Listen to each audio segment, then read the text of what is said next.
Oh my goodness, Justice Warriors. I can see myself again. This is good. This is good. Just in case, I have a wardrobe malfunction. Wow. What a day. It is March 27th. I think it's Wednesday. I'm never quite sure.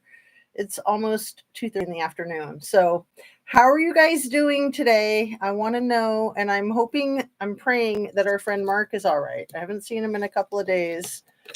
At first, I thought maybe I offended him or something. And then I'm thinking, I hope that his puppy dog is okay. I could just cry. Mark, if you're out there, let us know what's going on. Because I don't think Shan or Ara has seen or heard from you either.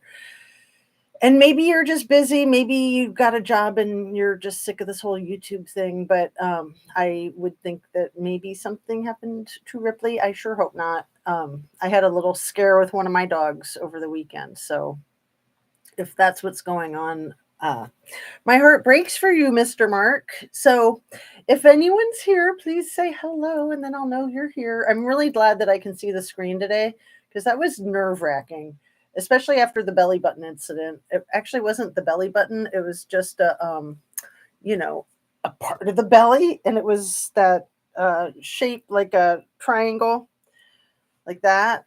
And I finally was able to blur it out, you guys. Anna Bean, hello, my love. So I had an epiphany right before I came on about the whole scandal with the 2-minute video of Princess Kate and the ring. The ring that like people say was like disappearing and reappearing.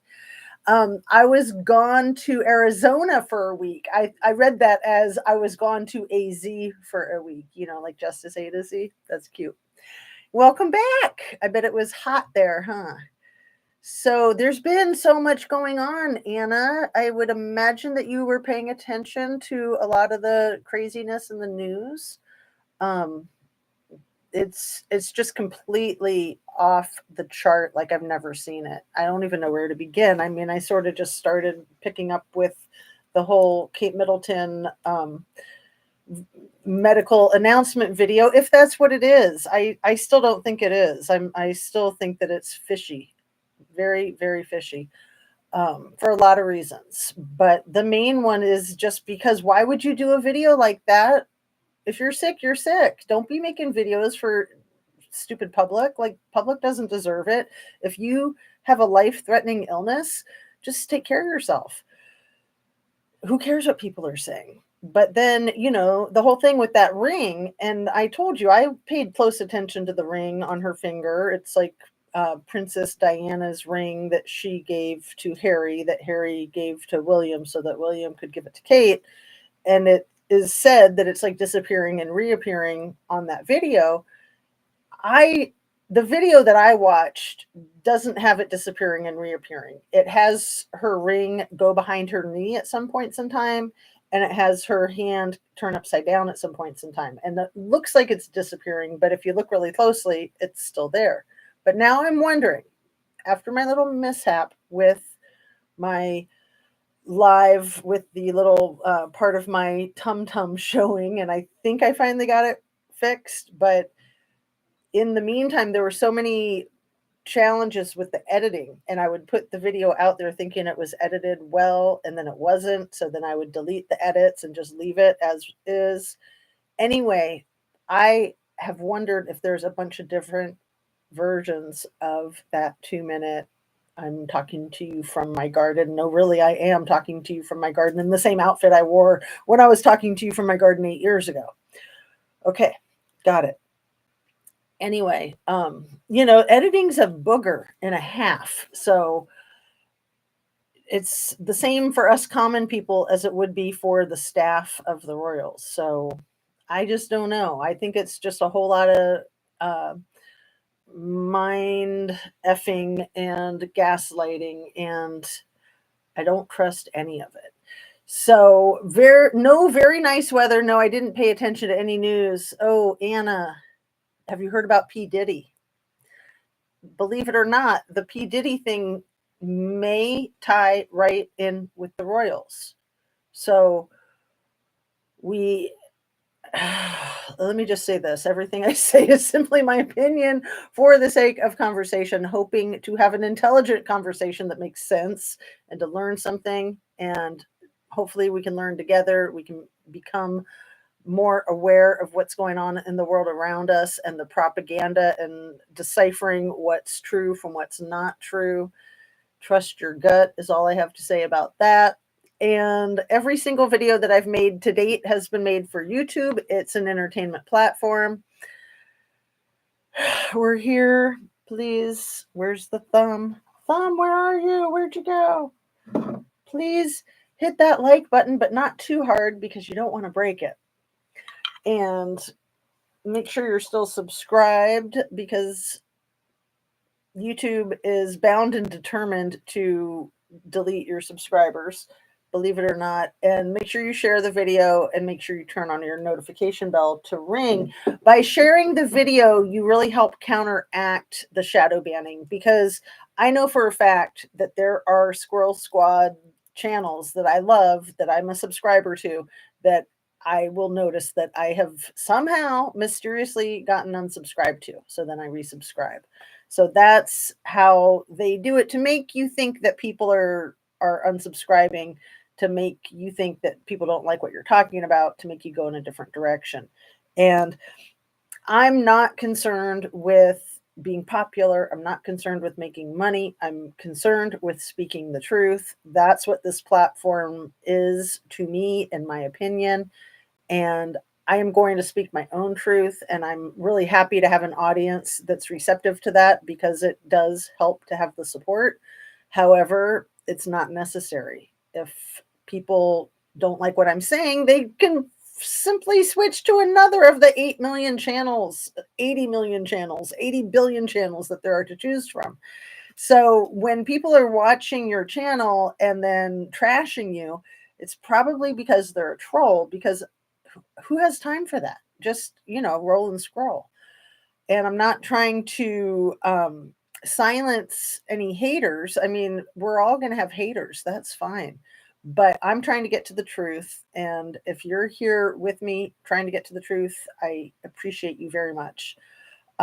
So the thing with P. Diddy, you guys, is his homes were raided, his Miami home and his Los Angeles home. And he's like on the loose, right? There's a bolo. Be on the lookout for Puff Daddy. I mean, P. Diddy. And apparently the princes are named in his documents, you guys. Like, seriously? Is there a big conspiracy tie-in with Epstein Island here? I don't know. It's a question. It's not a statement. It's totally out of control. But could a lot of this weird stuff going on with the royal family be made to distract from what's going on with P. Diddy and the royal family? Stop the world.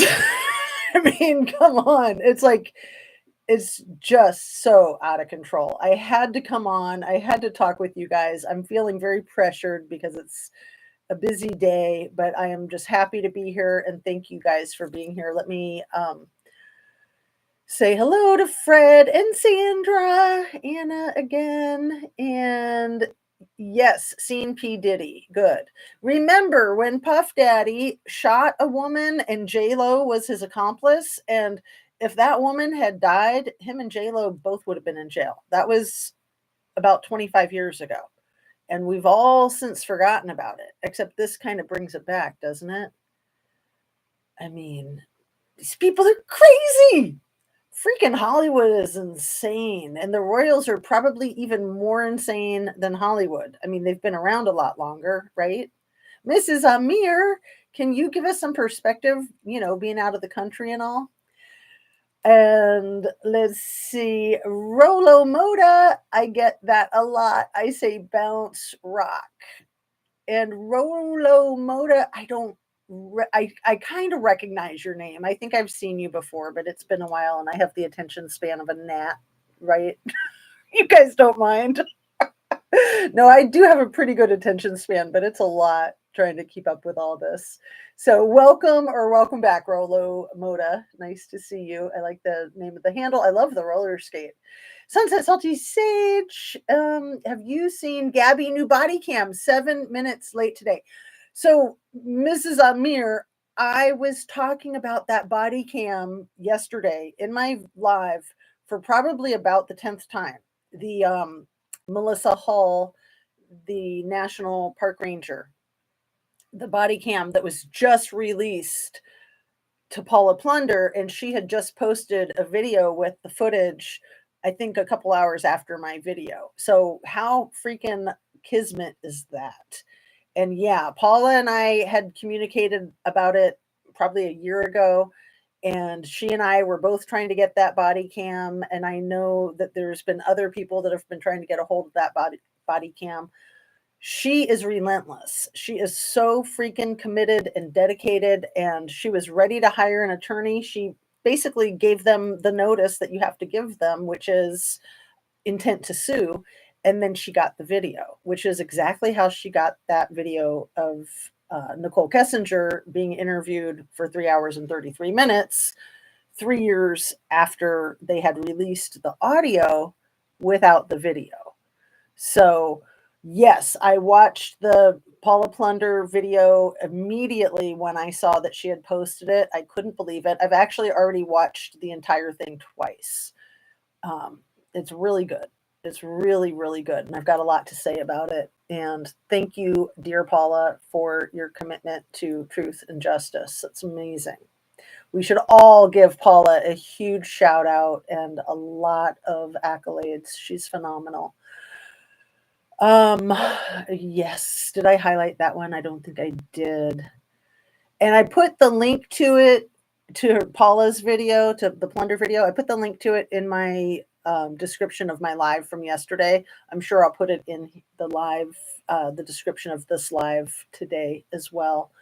It's so good to finally see it. And I will probably follow up on my public records request because they had basically said to me that they would send it once it was time for it to be released, that I didn't need to keep asking. But maybe that was just to get me to back off because, you know, it's bothersome to them when you keep bugging them with the same requests, which is why they should just fulfill the request and then that will get you to shut up, right?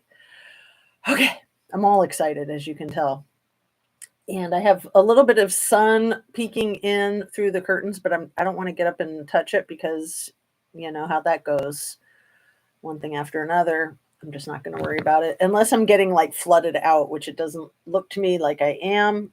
Luckily, I can see my screen because if it was like yesterday and the day before and I couldn't see the screen, I would definitely mess with it thinking that it could be causing a problem. Diversion, exactly. Very well could be used as a distraction. Yeah, it was her gun allegedly had it in her bag.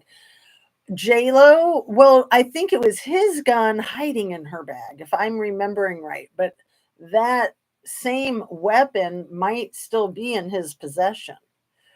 His boy shine took the rap. His boy shine, his his decoy, his mule. Is that who you're talking about? Um, and be right back. Rolo Moda says, thanks for letting us know. Plunder is relentless, which is great. She is so freaking dedicated. I do think that she had professional training as a professional journalist in mainstream media and that's where she gets it. But nonetheless, I appreciate her so much that she is on this platform and that she does what she does and that she just continues to get really essential video and body cam and then release it to the public. But it's funny what she says in that video, which is that she has to provide a lot of commentary in any of her live footage or YouTube will shut her down. And I remember when they shut her down a year and a half ago or so, and she had to fight to get her channel back, which was why she now has herself showing on the screen because she used to never show herself on the screen. She mentions in this new video that she doesn't know how other channels do provide the raw footage without the commentary, like Crime Circus does that. And why do they let some channels do it, but they don't let her channel do it? So it makes me think that somebody had complained about her because they were uncovering truth on her.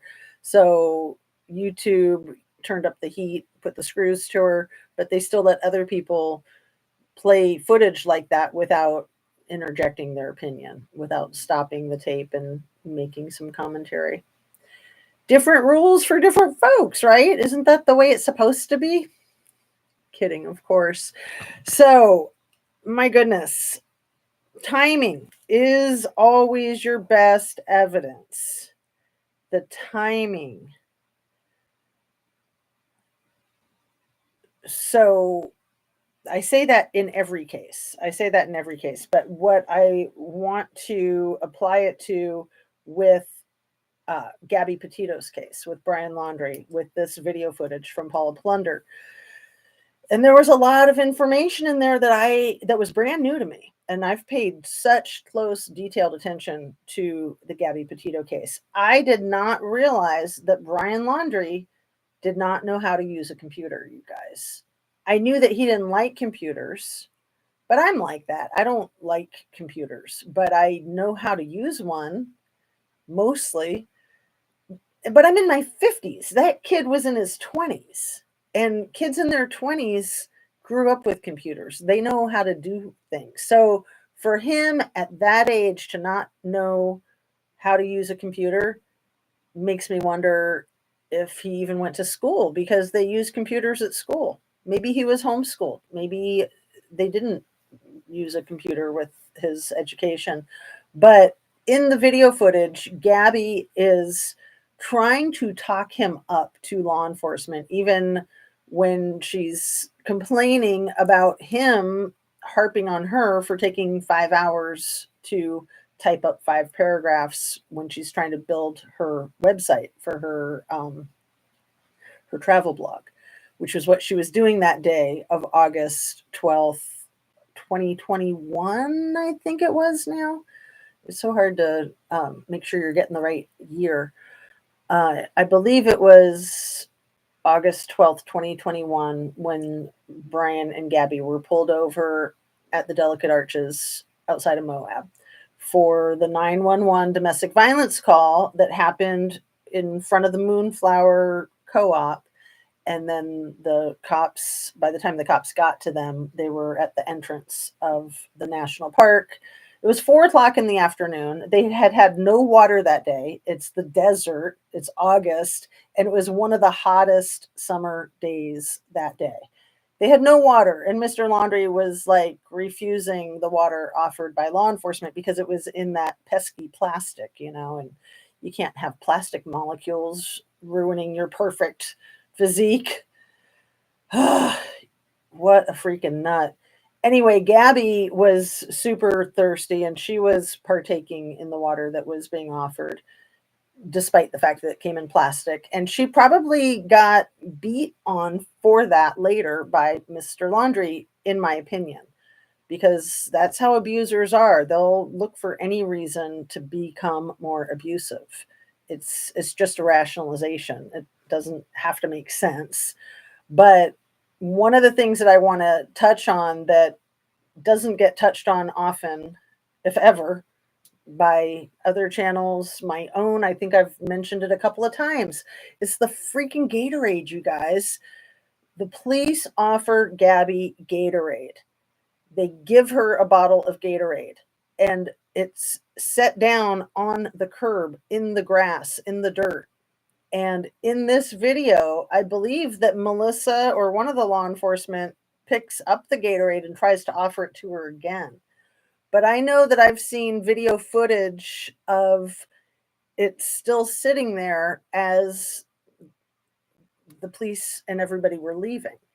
So that Gatorade bottle was left. Why is that significant? Because there was a whole bunch of Gatorade bottles at the crime scene of the double homicide 2 days later. So that's what I mean when I say timing is everything.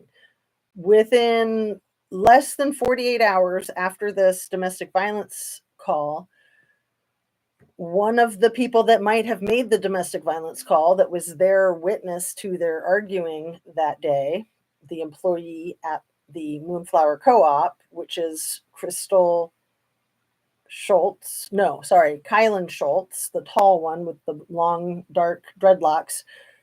Crystal Turner is her wife. So Crystal and Kylan, sorry, too many names. Crystal and Kylan were shot 2 days later at 11:35 in the morning in broad daylight at their campsite up in the mountains, about 45 minutes from Moab, off of the LaSalle Loop Road.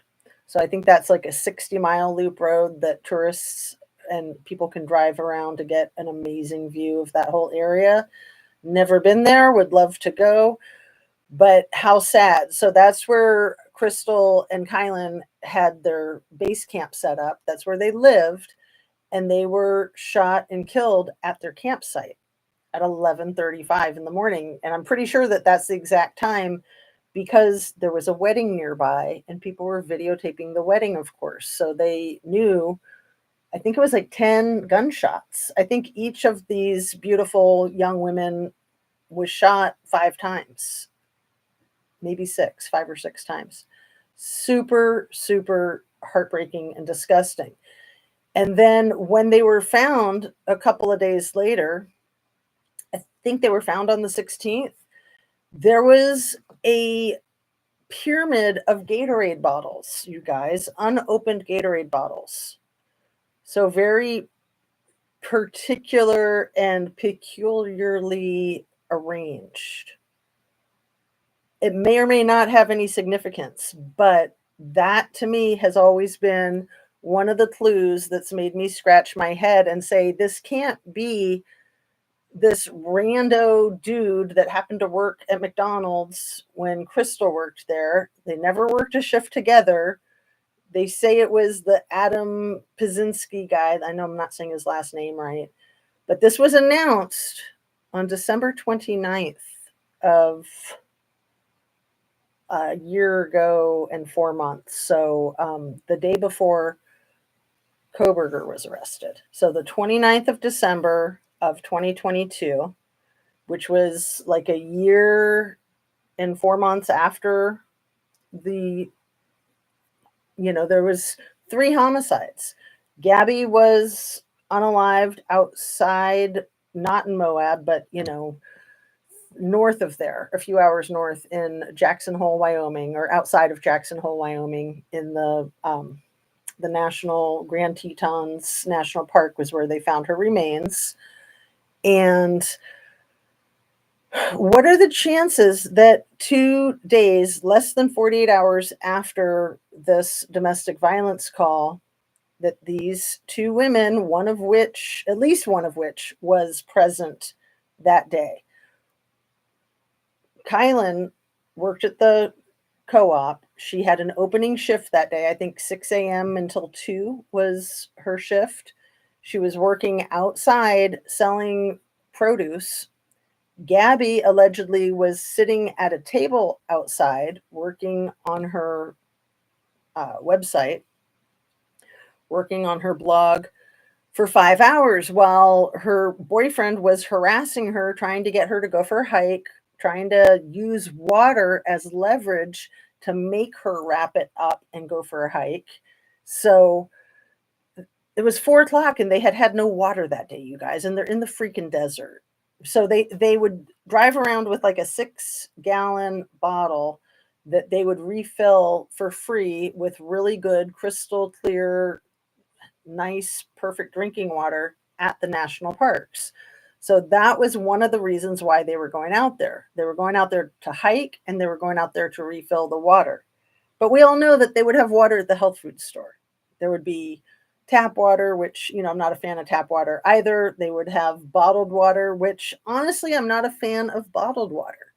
I like good drinking water myself, but I will drink whatever water is available, especially if it's summer, especially if it's blazing hot.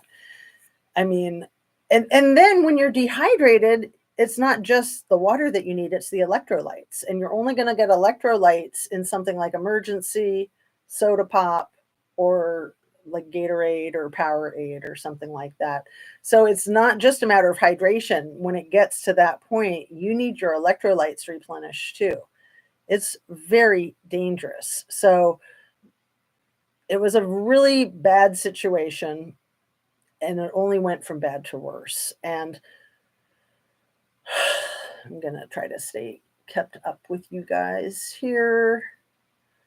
Um, and mom first, always hello. Buffering a lot. I'm so sorry. Yeah, I've had problems with my internet connection. And I think when I use my hands to talk, and I'll try not to use my hands, I think it makes it worse. Is it better now? Are you guys still there? Or am I losing my connection because I haven't seen a comment since the buffering a lot? But yeah, I'm really pumped up. The timing got to restart my computer. Oh no, I'm sorry. I will be right back. I will highlight that. Thank you for letting me know too.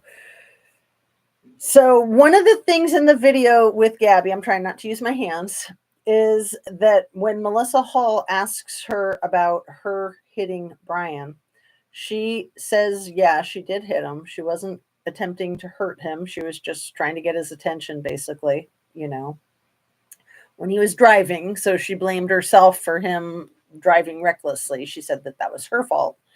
But she also says that she doesn't know how he got those scratches on his cheek, you guys.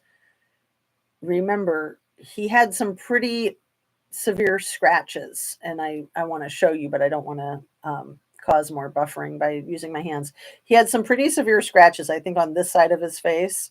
And I think he claimed that she hit him with her cell phone or the keys or something. She had something in her hand when he says that she like clocked him. And she admits to hitting him, but she says she has no idea how he got scratches on his cheek. She says, I think specifically her words are something like, I don't know anything about the scratches that you're talking about. And I believe her. I believe, in my opinion, that he may have scratched himself because he knew that she had marks on her. So he had to put some marks on himself that were even worse. And he could have done that very quickly while the confusion of getting pulled over and him hitting the curb and all that. And especially when she, was talking to the police, because didn't they go to her side first? Because they were probably more concerned with her safety based on the domestic violence call that they initially got. So I think they went to her window before his window. They were probably trying to make sure that she was able to get out of the car if it was a potentially lethal, violent, deadly domestic violence situation, which turns out later that it was all that, and that the police just completely misjudged it, and Brian and Gabby misconstrued it. Brian intentionally out of self-preservation, and Gabby too intentionally out of self-preservation, because again, she was probably scared to death that after the police left, he was going to beat the freaking tar out of her, which he basically did. He just waited 10 days. So let's go back to the time frame of when this happened on August 12th. And then August 13th, I think, is the day that Crystal and Kylan were at Woody's Tavern, which is just around the corner from Moonflower and just around the corner from the hotel that the police put Brian Laundrie up at. They got him a room there. Nobody really knows if he stayed there the night or not. Nobody knows where Gabby stayed that night. Again, there's no timeline. Nobody knows where Gabby and Brian had stayed the night before this happened, like the night of August 11th, or how long had they been in Moab. Why is all of that information null and void, especially when she was a missing person for, I think it was 3 weeks before she was found. It was at least 11 days. I remember she'd already been missing for 11 days when there was like the national alert and be on the lookout for her. And then I think it was another roughly 10 days before she was found. So during that time, when looking for a missing person, it would be really important to put all of the essential information out there, like the last time she was seen. Oh, like the video of her and him at Whole Foods. When she was a missing person, they should have put that video out. Like, this is some of the last proof of life we have. The two of them walking around Whole Foods. Turns out that there may have been shoplifting going on, not blaming anybody for anything. But that video was not released when she was a missing person. That video was not released for an entire year. And that's suspicious. Like, why would that information be getting suppressed when you're actively searching for a missing, vulnerable person? Give me a break, you guys. Like, there's some serious effery in Gabby's case. So I believe that that same effery is in Crystal and Kylan's case. What are the chances of a double homicide within 36 hours of that? And like I said, with at least one, if not both of the victims of the double homicide having been witness to and maybe suspected callers of the domestic violence call to 911. What are the chances? So there's the footage of Crystal and Kylan at Woody's Tavern. There's always been rumors that Gabby and Brian might have gone to Woody's Tavern that night too to play pool. I think that was a Friday night. I think that the 12th might have been a Thursday. So the 13th was a Friday and the 14th was a Saturday morning. The shots happened at 11:35. And then Sunday would be the 15th, Monday would be the 16th, and then Tuesday was the day that Brian flew from Salt Lake City back to Florida to quote unquote clean out a storage unit to save money, allegedly. So he buys an expensive plane ticket and flies to Florida for about 6 days from the 17th until the 23rd. During those 6 days, Gabby is staying at an expensive, is it a Holiday Inn Express or no, I think it was the Fairfield Inn right by the airport there in Salt Lake City. So she stayed there for 6 days and 6 nights. And again, where was the footage of her checking into the hotel, when she left the hotel, her comings and goings, when she was a missing person? I mean, once they found her remains, I was going to say it would be null and void, but no, because they were still trying to figure out the date of her passing, the date of her life being taken. So I believe that the date of her life being taken is probably the 27th. I think that that's the day of the Mary Piglets. I think that it was just an hour before the Whole Foods. And I could be off, so let me know if you have different ideas about it, different information. And that the 27th of August was the same day that the Red, White, and Bethune travel vloggers were driving past the van when the back door was open and somebody was closing the back door as they were passing the van. And that spot where the van was, we all know now, was less than 1,000 feet from where her remains were then found. Once Red, White, and Bethune went through their footage to try to find that van, because they remembered it because of the Florida plates, because they were from Florida too. They were able to find it. They were able to share that with the authorities, and then the authorities were able to find Gabby's remains shortly thereafter. It's just devastating. It's so freaking disgusting. And so we know for a fact that Gabby died of domestic violence. And I don't want to be speculating where speculation is not useful, but I am going to speculate is there domestic violence going on in the royal palace? It's that what was happening with Princess Kate? Because why on earth, if she had cancer, why would they wait so long to make an announcement and then make the announcement the way they did? It makes no sense, you guys. It makes no sense. Oh, I'm just furious, and then you put the whole P. Diddy thing in there, all of these perps and all of these victims. It's just so sad. You could even say that J-Lo could have been a victim of P. Diddy, that maybe she was coerced into being involved in that whole freaking situation in New York when that person was shot and she was hanging with her puff daddy. It's just freaking out of control.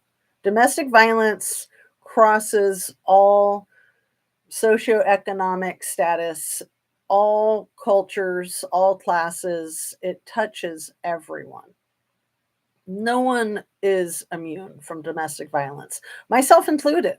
I mean, I had a really hard time identifying the abuse of the carbon monoxide incident. That's not necessarily domestic violence because child abuse isn't necessarily considered domestic violence, but in my mind, it all ties together. It's the perps are all the freaking same. People that hurt other people. People who think that they have a right to lay their hands on someone else or to negatively impact somebody's life or lie to people. Lots and lots of lies. Lots of lies.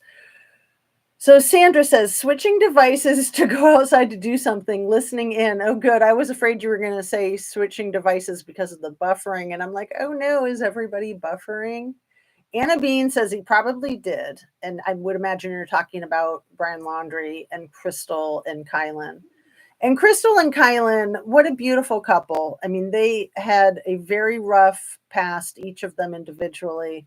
They found each other and they were building a beautiful life together. And then to have it snuffed out like that is just so freaking horrifying. And sure, maybe they had purchased some Gatorade and they were the ones that stacked up their bottles in a weird way. But to me, the Gatorade always seemed significant, even before I found out about the Gatorade left behind at the traffic stop. Even before I found that out, the person who found Crystal and Kylan, I don't want to say her name just because I know she doesn't want any of the attention. She went on the Pascal show and interviewed with him. And she describes, I will find that Pascal show video if it's still up and I'll put it in the description. She describes the Gatorade bottles and how peculiar they were, how they were stacked in like a pyramid, and that it struck her right away as bizarre. So, and then, like I said, for the case to get wrapped up and pinned on somebody who just happened to be deceased already, and the day before Koberger was arrested, like that whole thing was just so freaking weird. And if it was somebody that Crystal could have recognized from being employed at McDonald's, she would have told people that, because her and Kylan were telling people that there was this weird guy stalking them at their campsite, and that if something happened to them, that he did it. Right? And then remember that whole thing with the keychain that was found that had like a mountain climbing scanner thing on it, like to a mountain climbing type of athletic industrial type of business, like an industry of, like an indoor rock climbing kind of business. And didn't Brian Laundrie work at a place like that in Florida or Long Island? I'm pretty sure he did. And then that whole thing they tried to like poo-poo the whole, like, oh yeah, that key didn't have anything to do with anything. When that keychain, when it was found with the key on it, It was even speculated that maybe in the unaliving, that the unaliver lost his keys, and then he flew to Florida to get more keys. It's pure speculation, but it's, how we all say, it's an old saying, that truth is always stranger than fiction, right? Well, we're already at 40 minutes, so I do need to wrap up. Unfortunately, I don't have very much time today to spend with you guys, and I probably won't be able to come on a live again until Friday. So I hope the world doesn't blow up between now and then. Yeah, the frustration. My goodness. My goodness. The frustration of all of these cases happening simultaneously. The Puff Daddy, so he's on the loose, international manhunt, and then the I'm sorry, his boys, William and Harry, both being mentioned in the list of P. Diddy's associates. I hope not. I mean, these people, you guys, I need to take a nap. And it just makes my head want to explode. And it's just so unfortunate. Like, if we can just get to the truth and get this type of crap to stop, if they just keep trying to cover and so they can do it again and do it some more, and the perps don't get prosecuted, it's not acceptable, in my opinion. Oh, hey, Drift Away. Nice to see you. And you've been there for 6 minutes and I didn't even notice because I'm just, like I said, my head is just spinning. I apologize. So much money, instead of doing good deeds, they become deviates. Yes. Yeah. I mean, it's sad when people have so much money, they don't know what to do with themselves. I mean, seriously. They've got, if you look at the footage of P. Diddy, I like calling him Puff Daddy, P. Diddy, Puff Daddy, whatever. If you look at the footage of his, the raids on his properties, he's got so many freaking white sneakers. And how many people in the world don't even own a pair of shoes to protect their feet? And he's got hundreds of white sneakers laying around.